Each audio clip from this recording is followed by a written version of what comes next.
इस वक्त बिहार के मुखिया सीएम नीतीश चौतरफा घिरे हुए हैं। अलग अलग मसलों को लेकर विपक्षी पार्टियां तो आरोप लगाती ही हैं। उनके गठबंधन में चाहे वो जीतन राम मांझी हो, बीजेपी हो, उनके नेता भी सीएम नीतीश को घेर रहे हैं। खासकर करप्शन के मसले को लेकर नीतीश कुमार जो है वो घिरते हुए दिख रहे हैं। और चूंकि करप्शन शासन ही नीतीश कुमार का यूएसपी कह सकते हैं वो है, इसलिए आए दिन आप लगातार ये खबरें देखते होंगे, सुनते होंगे कि कैसे ईओयू या विजिलेंस डिपार्टमेंट जो है लगातार छापेमारी कर रही है। कभी डीआईजी के सस्पेंशन की खबर आती है तो कभी दरोगा को बर्खास्त किया जाता है और लगातार कई अधिकारियों पर जो है विजिलेंस डिपार्टमेंट का छापा पड़ रहा है। एक और खबर आ रही है सिवान से, जहां सिवान नगर परिषद की सभापति पर आज एफआईआर दर्ज हो गया है। उन पर 4 करोड़ रुपए के गबन का आरोप लगा है।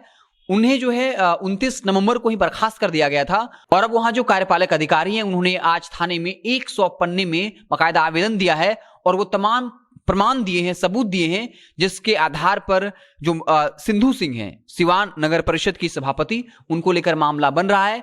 और इस बात से स्पष्ट ऐसा लग रहा है कि उन पर जो है कार्रवाई होगी और यह आरोप सिद्ध भी हो जाएगा। हालांकि सिंधु सिंह का इस पर कहना है कि उन्हें राजनीतिक षड्यंत्र के तहत फंसाया गया है। वो न्यायालय जाएंगे और उन्हें उम्मीद है कि न्यायालय में उन्हें जो है न्याय मिल जाएगा। उन्होंने पूर्व राज्य मंत्री विक्रम कुमार पर जो है आरोप लगाया है कहीं ना कहीं इनडायरेक्टली रूप से, और कहा है कि उन्होंने मुझे जो है राजनीतिक षड्यंत्र के तहत फंसाने की कोशिश की है। हालांकि जो कार्यपालक अधिकारी द्वारा जो आवेदन दिया गया है उसमें साफ तौर पर प्रमाण प्रस्तुत किए गए हैं और कहा गया है कि सड़क के चौड़ीकरण मसले को लेकर 50 लाख रुपए की हेराफेरी की गई है। इसके अलावा कचरा कूड़ा निस्तारण के लिए जो भूमि खरीदनी थी उसमें 4 करोड़ का मसला है और इसमें भी उन्होंने जो अधिकारी को जिम्मेदारी दी गई थी उनके हस्ताक्षर के बिना ही भूमि अधिग्रहण की थी और कुछ खास लोगों को प्रॉफिट पहुंचाया है।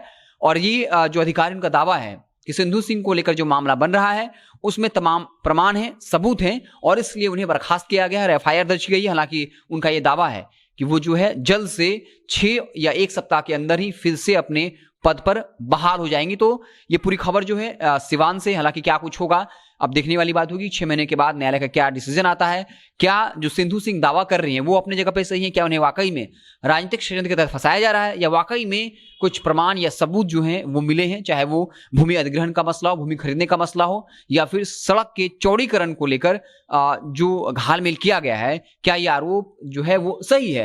हालांकि बता दें कि इस वक्त बिहार में आए दिन लगातार जो है विजिलेंस डिपार्टमेंट का छापा पड़ रहा है। कल ही हमने आपको बताया था कि कैसे जो एक मोतिहारी पूर्वी चंपारण के एक्साइज सुपरिटेंडेंट थे, उन्होंने बाकायदा 5 साल पहले नोट खरीदने की मशीन खरीद ली थी और उनके यहाँ जब कल छापेमारी हुई थी तो अकूत संपत्ति का खुलासा हुआ, करोड़ों की संपत्ति का खुलासा हुआ और लगातार उन पर मोतिहारी में आरोप लग रहा था कि उनके सानिध्य में शराब माफिया जो है फल फूल रहे हैं। स्थानीय लोग लगातार पटना मुख्यालय में उनको लेकर शिकायत दर्ज कर रहे थे और फिर उनके यहाँ विजिलेंस डिपार्टमेंट का छापा पड़ा और करोड़ों की संपत्ति का खुलासा हुआ। कल एक और खबर आई थी करप्शन को लेकर, जहां पर बेगूसराय में एक जेई ने 1 लाख के बिल आने पर कहा कि आप मुझे 25,000 रुपये घूस दीजिए, हम आपके पूरे मामले को ठंडा कर देंगे, यानी आपको 1 रुपये देने की जरूरत नहीं होगी।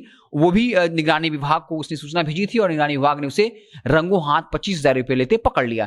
तो लगातार ऐसी खबरें आ रही हैं। अब देखने वाली बात होगी कि जब ये विजिलेंस डिपार्टमेंट का छापा खबर बनती है तो क्या वाकई में उसके बाद उस अधिकारी पर कोई कार्रवाई होती है या फिर जब तक माहौल गर्म होता है तब तक ये खबरें चलती हैं और बाद में वैसे अधिकारियों को या फिर जनप्रतिनिधियों को फिर से काम पर लगा दिया जाता है। हमारी नजरें बनी रहेंगी। आप देखते रहें जनता जंक्शन। बहुत बहुत धन्यवाद।